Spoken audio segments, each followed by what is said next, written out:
Hi everybody, this is Ulf and I would like to give you a short overview of my new Norns script. It's called Jala and it's a random sequencer developed with ambient soundscapes in mind.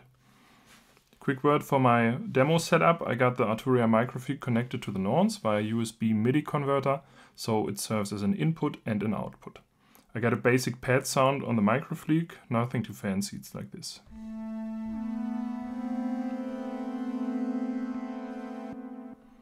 Okay. Now I will start the script, and something is already happening. On the screen we get arranged in a grid a C major scale. You see the different notes, C, D, E, F, G, A, B and C again.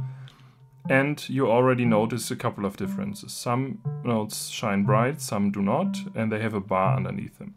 The bright notes mean they are currently being played, and the bar below the note name is the probability to be chosen at the next step.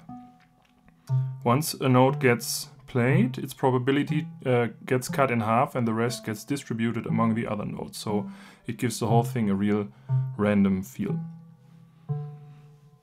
Okay, we get a couple of parameters to change the sound and the flow of the whole sequence, so let's go quickly through them. First one is probability.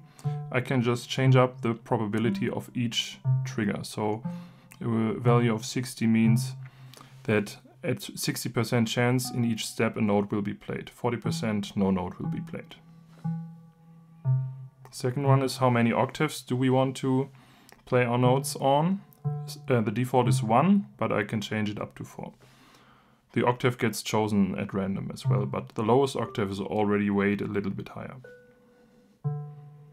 Then we got the step division. 1 means that every step is a whole note and I can adjust this just as I please. So this is quarter notes and you already hear there's a lot more going on than if I choose the whole note as a step length.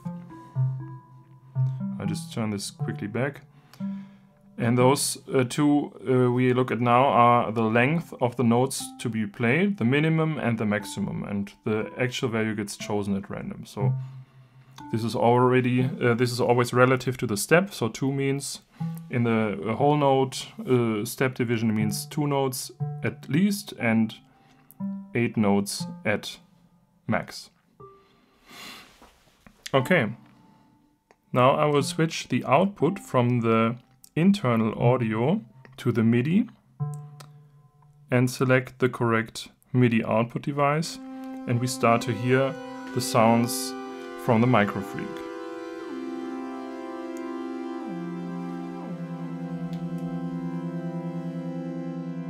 This is already a little more interesting, I would say, because of the paraphonic mode. So up to 4 notes will be played simultaneously, and with the random note length that we set up in the parameters, most steps will play several notes at once.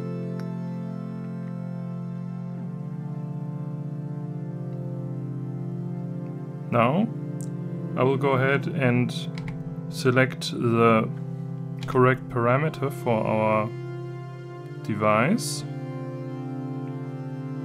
so that we can use the microfiche to play some notes into the script. If I press button 2, it changes into the learning mode, I would say. It's the record symbol indicates it, and now I can play some notes at random.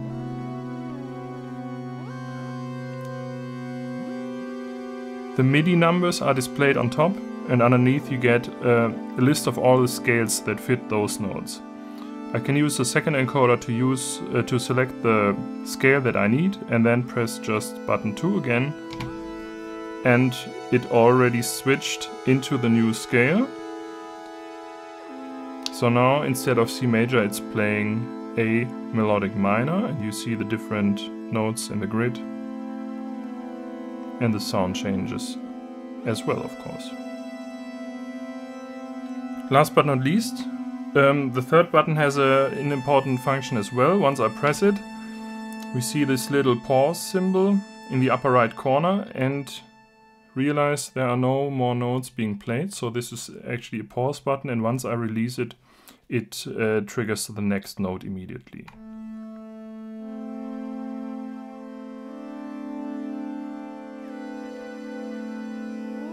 Okay, so there are a couple of more parameters in the menu. I hope this is something that might be useful for some of you, and if you have any feedback or feature requests or whatever, feel free to get in touch. Bye bye!